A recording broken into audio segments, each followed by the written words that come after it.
Hello everyone, JEE mains 2020 में एक बहुत ही अच्छा क्वेश्चन पूछा गया था क्वाड्रेटिक इक्वेशन से, जिसको देख के सारे बच्चे डर गए थे और उनको लगा था ये कैसे क्वेश्चन सॉल्व होगा, जबकि वो क्वेश्चन बहुत ही आसान था। इस क्वेश्चन में तू देख सकता है कि मेरे को एक इक्वेशन दे रखी है और जिसके रूट्स मुझे अल्फा और बीटा दे रखे हैं और मुझे यहाँ पे बीटा को एक्सप्रेस करना है अल्फा के टर्म्स में। तो अगर तू इक्वेशन को देखेगा तो 4x² + 2x - 1 = 0 मिलेगा, जिसके रूट्स तेरे को अल्फा और बीटा मिलेंगे। अगर तू सम ऑफ रूट्स के बारे में बात करेगा तो -½ मिलेगा और तू प्रोडक्ट ऑफ रूट के बारे में बात करेगा तो बेसिकली -1/4 मिलेगा। बट मेरी जान यहाँ पे एक चीज़ देखने वाली थी कि यहाँ पे जब तू सम ऑफ रूट्स के बारे में बात करेगा ना, तो यहाँ से भी तू चाहे तो बीटा को एक्सप्रेस कर सकता है अल्फा के टर्म्स में। बट जैसे for example 2 alpha plus 2 beta की वैल्यू -1 आ रही है।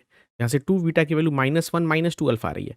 बट सर बीटा इस तरह का टर्म्स तो है नहीं हमारे ऑप्शन में। तो बेटा यहाँ पे सबसे अच्छी बात देखने वाली ये थी कि यहाँ पे जितने भी टर्म्स दिख रहे हैं अल्फा के टर्म्स में, वो सारे क्वाड्रेटिक हैं। दिख रहा है? तो मुझे किसी न किसी तरीके से बीटा को अल्फा के टर्म्स में क्वाड्रेटिक लाना है। तो इसके लिए मैं क्या ये दिमाग लगाता हूँ, मैं काम करता हूँ, मुझे ये पता है अल्फा इसका रूट है, तो इसका मतलब अल्फा इसको सैटिस्फाई करेगा। 4α² + 2α - 1 = 0 और यहाँ से 1 की जो वैल्यू होगी वो बेसिकली 2α + 4α² के बराबर होगी। क्योंकि मेरे सारे ऑप्शन में तू देख सकता है कि हर जगह अल्फा के टर्म्स मल्टीप्लाई हैं। कहीं भी कोई भी कांस्टेंट नहीं है। It is basically quadratic. जितने भी ऑप्शंस हैं वो सारे क्वाड्रेटिक हैं अल्फा के टर्म्स में विदाउट एनी कांस्टेंट टर्म। तो यहाँ पे जो मुझे बीटा मिल रहा है वहाँ पे तो मेरे को कांस्टेंट टर्म दिख रहा है 1। इसका मतलब मुझे इस 1 को एलिमिनेट करना पड़ेगा। तो मैं क्या करता हूँ, यहाँ से ये वैल्यू डाल देता हूँ।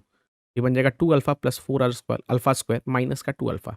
और जब तू उसको सॉल्व करेगा ना मेरी जान, तो क्या बनेगा, माइनस का 4α माइनस का 4α², 2 से हटा ले, दिस विल बी -2α माइनस का 2α²।